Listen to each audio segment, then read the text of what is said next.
health issues, and I did not work for a decade at all. I never touched a computer from 2009 to 2019 when I started my business. I didn't own one. So much. Oh my time. I'm an organizer. That's my gift. Hello, everyone, and welcome back to The Kate Show. I am here with the one and only Keli Jakel of Elenore. Keli, welcome to the show. Thank you, Kate. Thank you so much for having me. I'm really honored to be here. Yeah, I'm excited that we can make this happen. We both have crazy lives, a lot going on in a lot of different directions. And I guess that's what happened when you get two female CEOs that are trying to have some sort of joint venture together. It's like, let's get on your schedule. No, get on mine. We'll make it work somehow. Somehow. We'll just get there. Yes.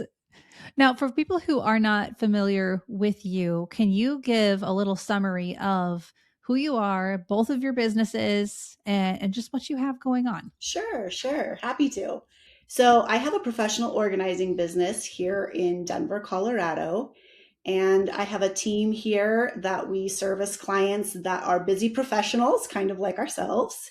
And they value order. They just don't have time to deal with it and create it. So that's really who we serve in a move, in a season of decluttering, etc. And then from that, I was working with someone and learned that I needed better systems on the back end of my business to be an organized organizer. And so I implemented Elenore, which is a CRM and business platform for organizers built on Go High Level, if you're familiar with that. Mm-hmm. You know, we were talking before I hit record about how you being a professional organizer means there's a lot of pressure on you to be organized in every area of your life. Yes. And of course, the back end of your own organizing business is no exception to that. So before you created Elenore, what did your tech stack look like? That's a great question. It's like many organizers, it's like many small business owners. It was about 15 plus apps that were kind of duct taped together, if that kind of makes sense, trying to build a system that would simplify. And at the end of the day, it just has to come off seamless for a client, especially a busy client or maybe ADHD, neurodivergent, stressed, moving. They can't deal with holes and issues in that system of onboarding, offboarding, receiving services. It has to be streamlined and organized. So duct taping everything together just wasn't really working that well and had me split in a million directions. And now it's all pretty much, I have 4 or 5 apps that I use regularly at this point, as opposed to 15 plus. Now I'm going to ask you what I think a lot of my organizing listeners will want to know. What are those 4 or 5 apps? Great question. So Elenore, obviously, QuickBooks. We all need to know our numbers. Super important. You got to do that. Got to do that. And accounting software is accounting software. So you got to stay with that. Canva. I use Canva quite a bit, of course. And then Slack. I still use Slack. And Google Calendar. Those are really the main pieces that I use. Yeah. And I like it because, almost all of those things are free to use. Like it's not like you have to go paying for all these things, because Elenore kind of does everything else. Right. Which is amazing. Right. We want it to be all in one, but that's just, it's the most all in one you can get to date. It does need just a few other pieces. And the amazing thing is it can integrate with almost anything. So if there's something you're using that you love, chances are that can be wrapped in instead of duct tape together. So, yeah. And it's interesting to me, and this is just because I do believe entrepreneurs are born, not made. Like we're just born with this drive to not only figure things out for ourselves, but to figure them out for other people too. So when you realized your duct taped system just wasn't going to cut it, technically, I guess it could, it could move along fairly decently, but you're like, no, it has to be better. I want it to be more seamless. I have these standards for myself. Deciding to create your whole software as a service platform based on that, that's huge. So what made you decide to go that route? Like, let me just create this for everybody. Yeah, great question. Couple things. One, I had a coach at the time, and he was encouraging me to franchise. And the organizing industry is pretty young, and Mm-hmm. franchising, more than half the people don't even know what organizers do or how all of that works. And so while there's room for franchising, I think most organizing business owners bring their own secret sauce, special piece of heart to that business with them. And that changes things. When you're franchising, you need to make everything similar, cut, dry, the same. And organizing jobs just aren't that way. There's a lot more creativity and heart and pieces in it. So being able to have an owner build out their way with their values and the way they think it needs to be done appealed to me more. And then coming from education, that's where my background is. And I saw so many amazing educators leave education because it just wasn't sustainable.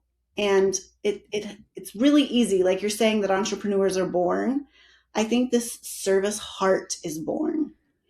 And if you're someone with a service heart, you get into people pleasing and you get into saying yes too much and all these things. But we're a special group of people because the world needs us to be of service and to help in all of these ways. And there are so many great organizers that really have that heart and they want to help people, but then the sustainability isn't there for them because they don't have the support on the back end to run the business. They may be amazing on site in the home, meeting people where they are, but then what happens to the backside of the business? And again, it has to be organized and seamless for the client. So that was the drive. I thought, okay, the better option here is support more organizers to do their thing by having the software that would support them to do that. Yeah. And it's just that creating your own platform like that, it's just no small thing. How did you find time to do that while still running a thriving organizing business? Great question. Not by myself and not without a lot of help. I have no tech background. Actually, I had some pretty severe health issues and I did not work for a decade at all. I never touched a computer from 2009 to 2019 when I started my business. I didn't own one. So much. Oh my goodness. And so much changed in that time. So much changed. Like the smartphone came in 2007. And so that kind of took the place of a computer for me. And so I didn't have a need. And as my health had improved a bit and I thought, okay, what am I going to do? I didn't want to go back to education full time. And long story about all of that, but I found my thing and I knew this was the next thing for me to do. And my husband was saying, like, I cannot be your tech support. I cannot believe, he's very sweet and supportive, but it was a lot because my gap was huge. And this coach that I had really encouraged me because I didn't have the tech and I didn't have the numbers knowledge, the accounting, all of those. I didn't really know anything about business, right? And so this was a client turned coach, and he passed away nearly 2 years ago now, but he had ALS and he was amazed by what my team was able to do for him in his home when he moved from California to Colorado. And as a result, he offered to coach me in exchange for some organizing services. And I took him up on it, and it was a beautiful relationship because I was a sponge. I was ready to learn. I knew I didn't know. And he had all of this knowledge and was ready to pour it into someone, but he had retired and wasn't working due to health concerns. So we both kind of had that piece in common. He was always 10 steps ahead. I cried a lot in my coaching with him. But as I grew, I held on to what he was telling me because as I grew, I could always look back and I could see that's what he was talking about. Now I get it. That makes sense. So anyway, he had encouraged me to outsource this tech and the numbers pieces that I did not have. Mm-hmm. So I did that. And when I did that, the gal I found helped me redo my QuickBooks completely, get all of my accounting and everything lined up, set up to actually be a business, not a hobby. And she actually was the one who started Elenore. And so she had the agency and we worked. It took us over a year to get my whole system completely set up and running on the platform. Mm-hmm. And when it was done, she and my coach were like, okay, franchise, like you have a business in a box. And I said, Mm-hmm. I would so much rather share this template and this framework with people so that they can put their spin on it, but it doesn't take a year and a half to get the pieces set up. And Yeah. so that's how it happened. You know, a couple things stand out to me about your story. First of all, when I asked you how you were able to do these two businesses at once, and the first thing you said was not alone. And that's huge because I'm not sure where this idea comes from that we're supposed to be in business alone, bootstrapping everything, wearing all the hats. But, you know, I've worked with quite a few clients at this point, and we are all guilty of the same thing. We are all just like trying to do it all ourselves until we learn the hard way and gain some experience and realize delegation, outsourcing, like we have to do that in order to grow. It's just a real non negotiable thing. And the other thing that you said that I hope everyone caught is that you realized there was so much that you didn't know. And that's why you said you were a sponge and working with your coach. And that teachable spirit is what makes for sustainable success.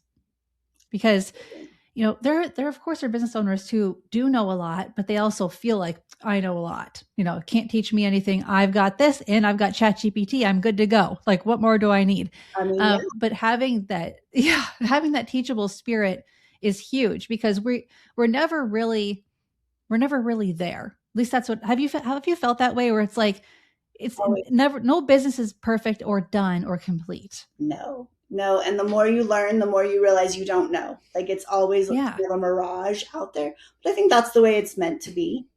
I think, you know, if we do get to this place where we think, oh, I know it all, there's probably something not in alignment anymore. Because Yes. that the growth, like I said at one point in my business journey, if I could just make enough money to pay my team, pay someone to clean my house, and pay all these coaches, I'm good. And some craft supplies, but I'm Yeah. good, you know, like that was kind of where my brain was, but it's the truth of it is still there. Like when you're aligned and you're doing what you're supposed to do, it feeds your energy and that It creates does. this snowball effect. And so there's money, sure, but bigger than that is your work doesn't drain and deplete your energy. It fills your cup and you're doing the things that fill it. That's where the snowball, that's where the flywheel, good to great, that's where that comes into play. And Yeah. so the more you can align things to where you're doing those things that really drive you and feed that, and let someone else do the other pieces so that you're not stuck in the mud and, you know, behind. That's where the beauty is. And that flywheel never ends. You just learn, oh, there's another, it goes. It goes. There's another layer to There's this. another Yes. layer, always another layer. Yeah. Yes.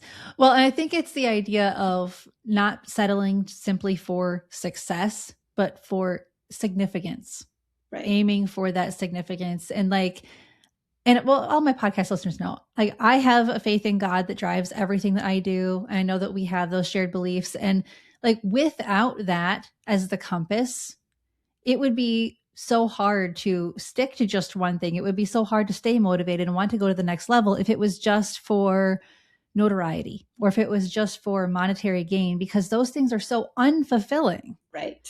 But like you said, having that servant's heart, which I think that we are all called to have. We want to help people. We should want to help people, whether it's through the organizing business or helping other business owners through Elenore. It's just something that, like you said, it fuels us so that even on the days we may not feel like working, we still want to work because it's meaningful. Absolutely. It's not just about a paycheck. Absolutely. So I was mentioning that when I started the organizing business, there's like a story to that. And Mm-hmm. the piece of that that's so fascinating and ties to this is I was looking at going back into education. I did not want to do it. It no Mm-hmm. longer felt aligned for me. And I knew that, but I didn't know what was aligned for me. And I was reading a book about blind spots and the effect they have on us. Mm. And I never finished the book. I still have it, and I never finished. But partway through the book, I realized, oh my gosh, I'm an organizer. That's my gift. I Mm-hmm. saw it as educator, which I am, but organizer, that's what drew me to it. I wanted to organize the classroom management. I moved into administration. Yeah. I was organizing departments and curriculum and all these staff and all these pieces. That's what I was doing, is organizing.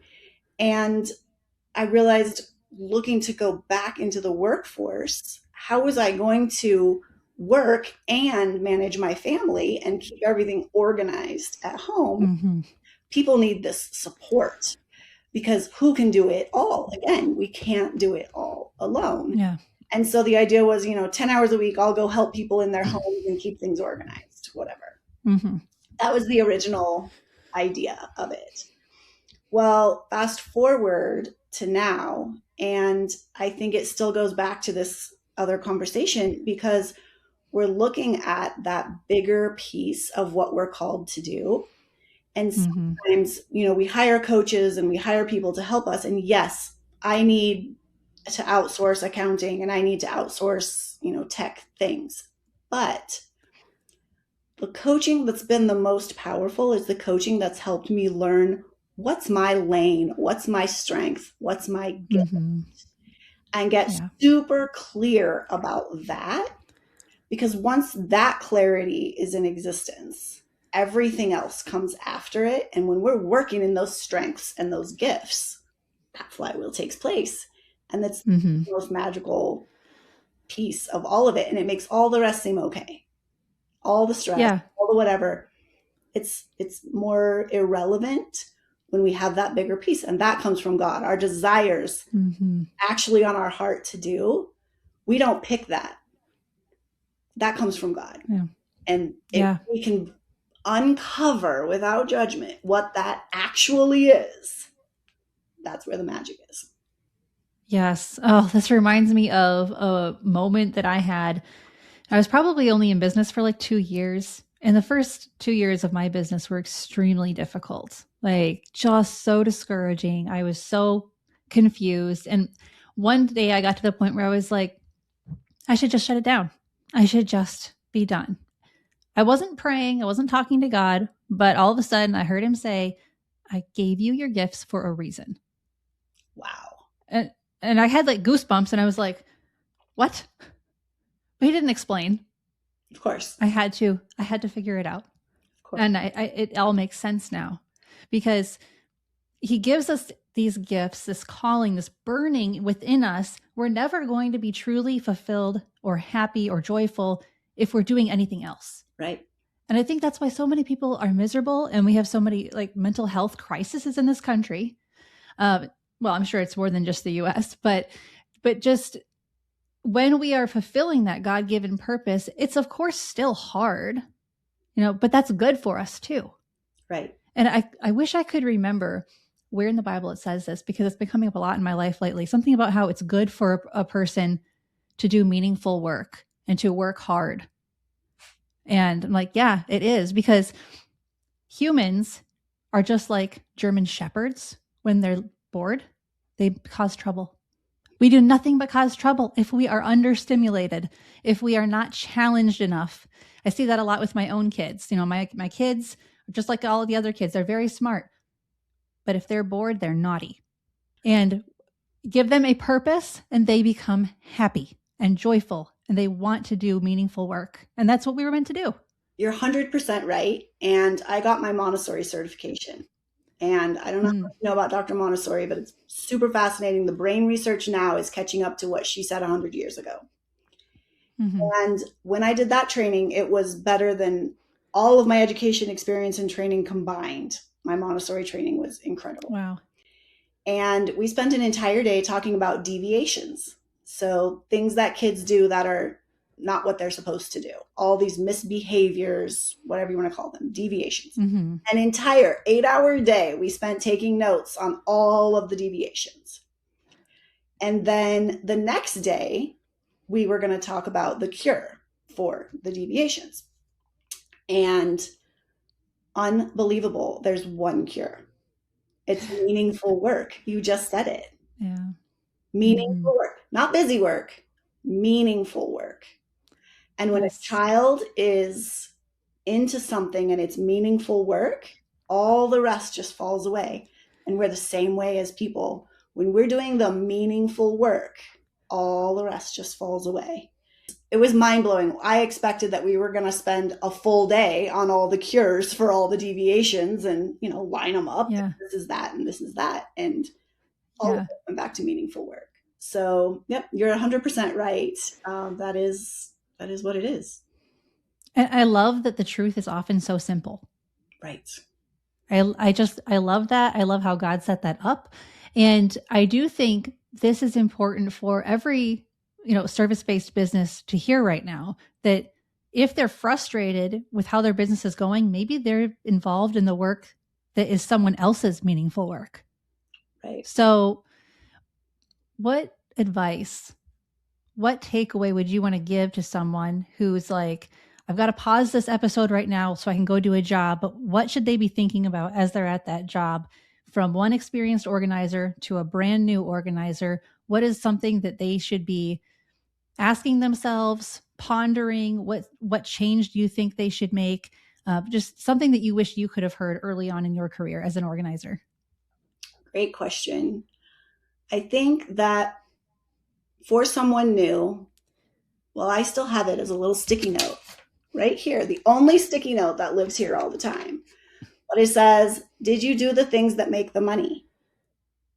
Because we can get so bogged down in all the other nice to have, good to do, all those pieces, but those must have a business. Like, did you do the things that make the money? I think keep that front and center and help it prioritize out, because if at the end of the day you're not making the money, your business is stuck and it can't thrive, it can't grow, and you can't help the people you're trying to help. So did you do the things that make the money? And then I think secondary to that would be, are you in the right seat on the bus? Are you in your lane? What can you let go of to put in on somebody else to free you up to get that flywheel started with your energy and your gifts, your strengths? Yeah. Yeah. I love this conversation because business, it's still meant to be hard, but it shouldn't be like pulling teeth. It shouldn't be like completely doing it alone and then trying to teach yourself SEO while trying to organize someone's house, while trying to build your own website, while trying to do your own books. Like maybe as a startup in the first 2 months, we're meant to live like that, but not long term. We need other people because someone else is really excited about doing your bookkeeping. Like that's what I found out because I kept trying to do it myself in QuickBooks and it was a mess. Oh, it was a total mess. We had to start completely over when I got help. Yeah, it was a project. Yeah. Like I was so embarrassed, but I was also so relieved. Like finally, someone else who enjoys this can take it over. I don't know why it took me so long to give up that part of it.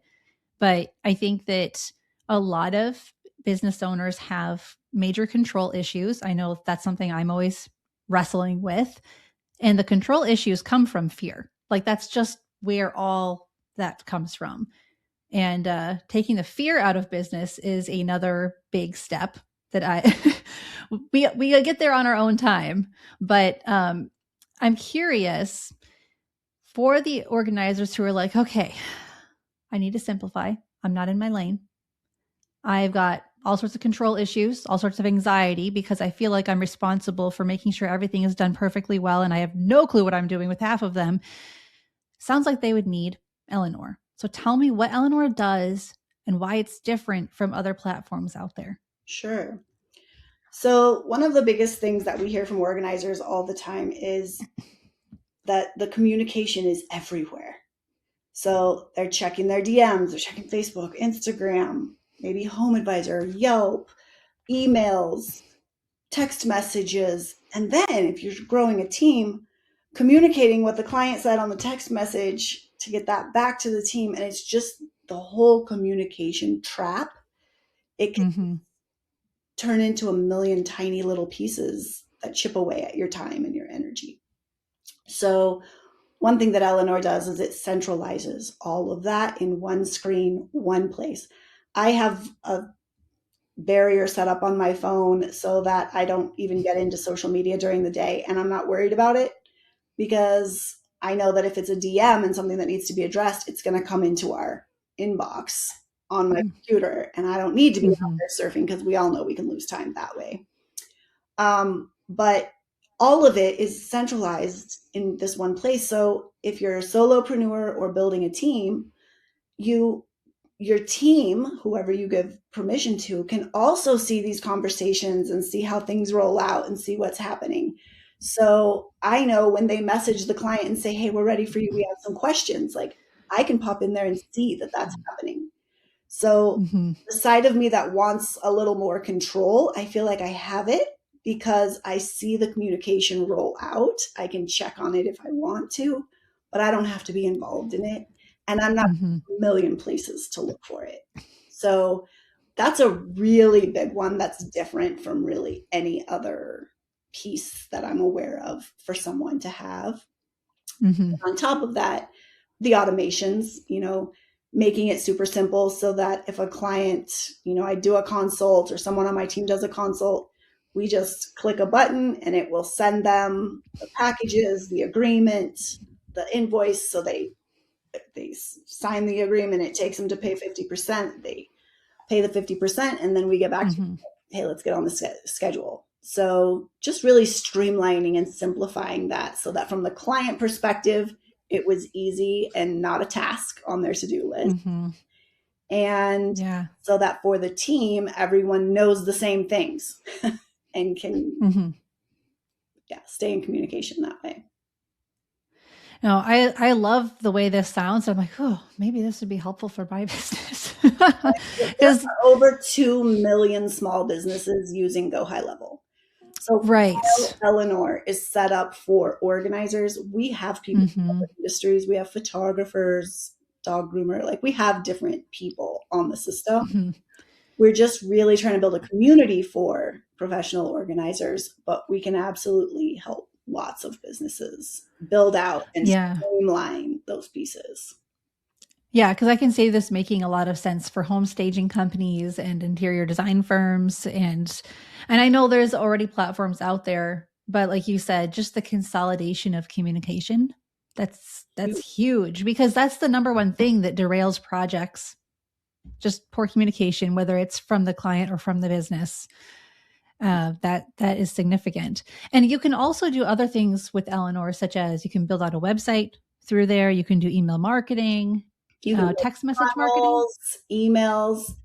Um, as we discovered in the email thing, you can even see your ROI on an email that goes out, which is crazy powerful. I'm obsessed with that feature.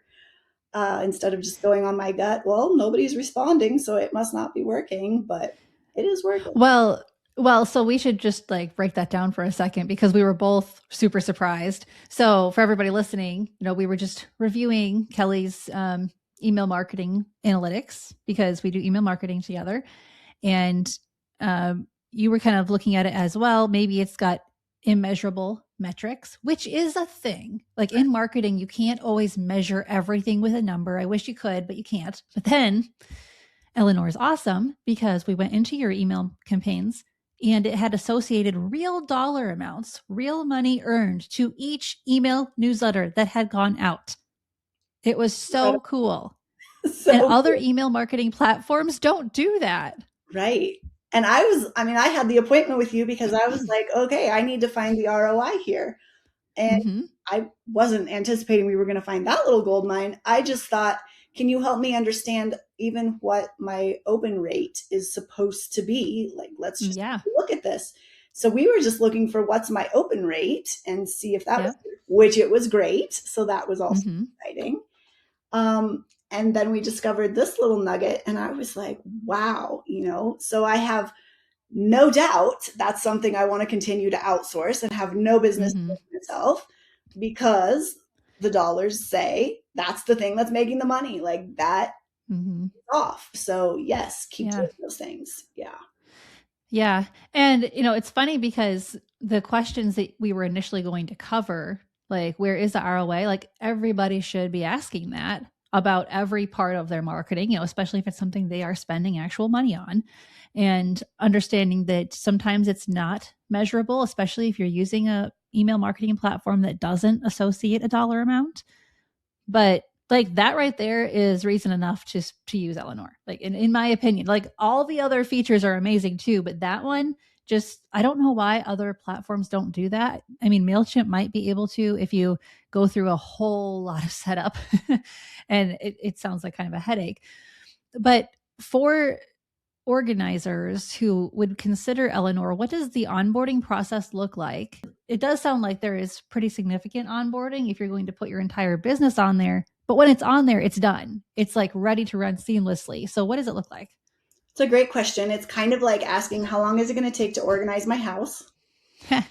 Well, It depends. there's a lot of variables in there. Same thing with onboarding to a system like this, because it's basically 15 systems under one umbrella. So if you think, how long does it take Yeah. to get MailChimp set up? How long does it take to get, you go through all the pieces. So it can be a lot. At the same time, what we've done is, and we've improved this over time, we started with just my templates and Mm-hmm. copied that. Now we've improved that time. We're always improving it, but we have all these templates and all these pieces already put together so that we are cutting that onboarding time into a fraction of what it would take to do on your own. So that's been a Nice. super powerful piece of all of this. It's called a snapshot. So that reduces it. In addition to that, how long does it take? Well, some people, it could be a couple weeks and they're up and rolling. Other people, 6 months until they feel like, okay, I really feel like I understand the system and it's all rolling and working and going together. Mm-hmm. So, it depends. We have Yeah. Yeah. is in place for support to do that, paid implementation versus, for more of a DIY. We have a setup fee to get the basics going, because we were noticing that there are things that have to be done and customized in order for someone to feel the value in the system. Mm-hmm. And now Yeah. that we have that, it's been a game changer for us. People are like, oh, wow, this is incredible. And then the sky's the limit. Like, if I look at the art supplies behind me, the amount of things I could make out of those supplies is incredible. Like, Mm-hmm. the possibility, right?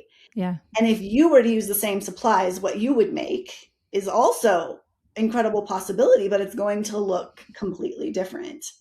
Yeah. Something like Elenore is the same. There are so many pieces and so many possibilities and options. We've taken that and scaled it down so that it's not as overwhelming to get it rolling and going. Mm-hmm. But then after that, the possibility of where you can take it, some people, sky's the limit, and some people just stay in that lane and keep it as it is, and they're happy Yeah. rolling that way. So yeah, lots of variables. But Well, and it shouldn't surprise people that it does take a bit of time to onboard something like this, because if it's pretty much your whole business, you want it to be done right. I like that you have the help with implementation, because it's not necessarily on them per se to learn everything right away no, if they've got help for it, because they don't have time. no, Time is money. absolutely, absolutely. Yeah. So what would be the first step then for someone who wants to try Elenore? Where do they go, and how do they just kind of kick this whole thing off? Sure, great question. So on our website is elenore.io, and it's elenore.io. And you can just book a demo on the site. And the demo, we block an hour for it. Some people already know they want to do it, and they're 15 minutes in, they just have a few questions and they're like, send me the link. I want to get this rolling. Mm-hmm. other people need that full hour, and maybe want to bring someone from their team on the call just so that there's buy-in and understanding from everyone. So that's the first step, really, is that demo piece, just so we can also be sure that it's a good fit. There are Mm-hmm. people that we would recommend maybe a different system. Maybe it's not a great fit that they do Elenore, and we want to help them find that right fit, right? Mm-hmm. So the demo is super important. And then from there, we have all of our systems in place to support that onboarding and the phone number and federal A2P texting. If you know anything about that, Yeah. it's Fun going on stuff. our side. But we work really hard to simplify and own that for our Mm-hmm. subscribers so that they're not stuck in that little loop that can happen thanks to those federal Mm-hmm. guidelines. Yeah. Yeah. Oh, I love it. And as of fairly recently, there are some Socialite email templates available in Elenore for organizers. And we have the welcome email in there, which is just a nice way to introduce yourself to your email contacts, especially if it's been a while or you've never sent out an email newsletter. And then we also have one about how the home organizing process works. It is definitely not DIY focused because at Socialite, we do not create DIY content. We want homeowners, we want clients to hire you guys for the work, not try to do it themselves. Absolutely. And then we have a third template in there, and I actually cannot remember what it is right now, but there are 3 of them. There are, And remind me I think, how organizers get access to those when they sign up. so they are part of that snapshot. Yeah. So when Okay. we copy over all of those templates, that, then there's some customization that takes place for those. But when we copy those over, those are part of that package that every Element Mm-hmm. subscriber has access to. Yeah, perfect. No, and I was so excited for that opportunity because what you've built is incredible. It's growing, Yeah. it's gaining its own notoriety. And I have no doubt that you're going to continue being bothered by people who want to partner with you and have fun sorting that out. Well, a coach told me once, as your business grows, you go from the toddler to, these different stages, but you hit an adolescent stage where everybody wants to date you. You have to Yes. be really careful who you Mm-hmm. align yourself with in that part, because it's just like the rest of life, and the wrong partner can really, or collab or whatever, but that can really derail. Mm-hmm. So yeah, it's fabulous to be able to work with you and several of the people that we collab with, because we're selective in that, because Mm-hmm. we want to offer the right thing that's the right fit and aligned for our clients. Yes. And so, really, the big opportunity for the organizers listening is if you want to use a system that was literally built with your business model in mind, Elenore is it. And you also get access to the same email newsletters that Keli sends out and clearly makes money from because Elenore tells her how much money she makes Clearly. just from every email, which is, I just love it. So there's no more guessing. There's no more having to go off of a gut feeling.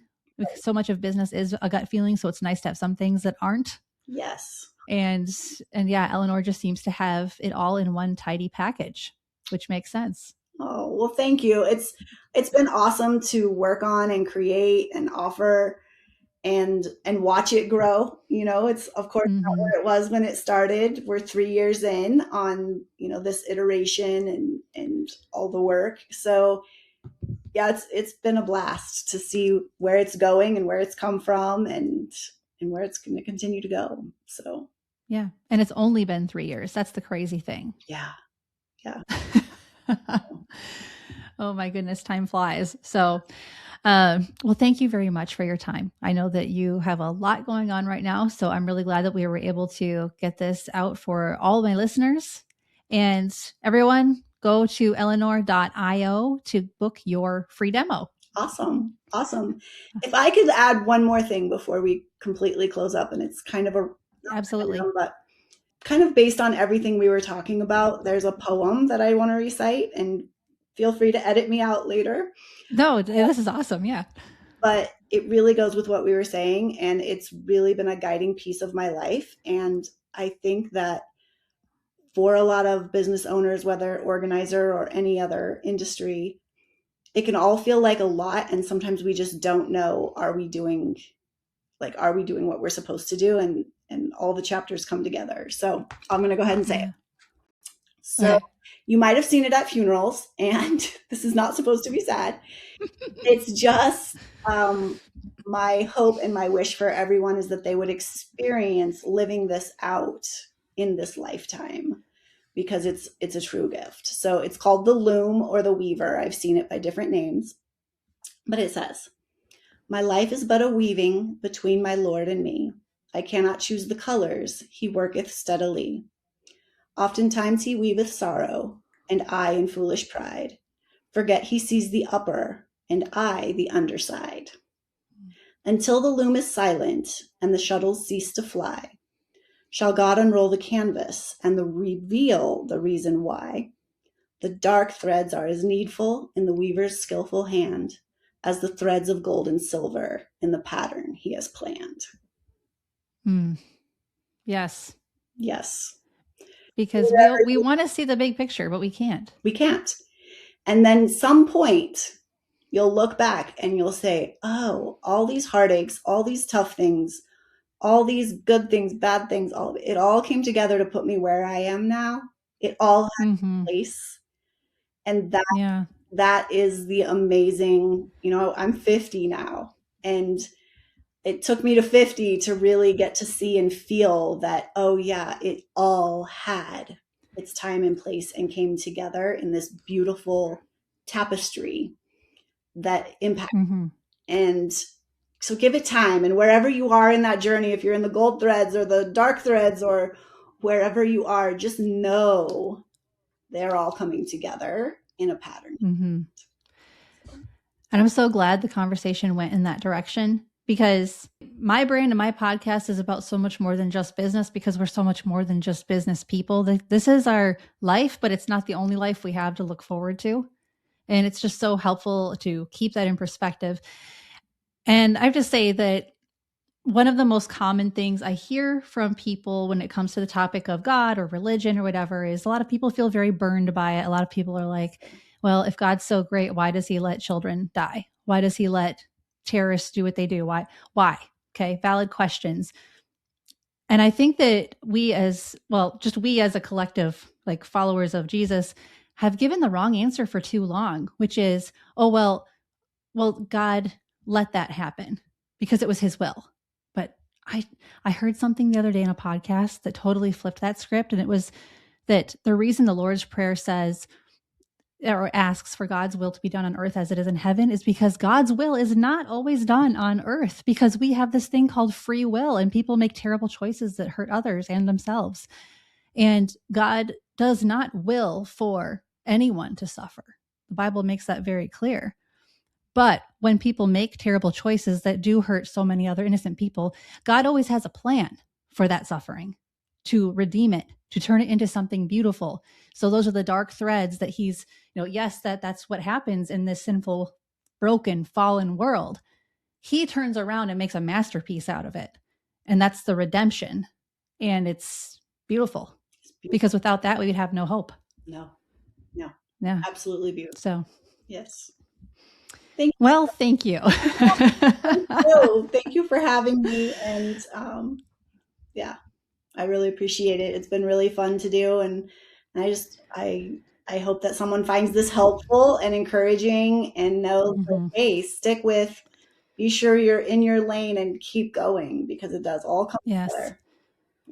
Yeah. Your lane is where you're supposed to be. You don't have to be in someone else's lane. It's going to be very uncomfortable. Yeah. So, so I thank you for the words of wisdom. And everybody else, please keep your marketing clear, your message clear, stay in your lane, do the things that make the money, and live out your purpose, and you will be just fine. Love it. All right, guys, until next time.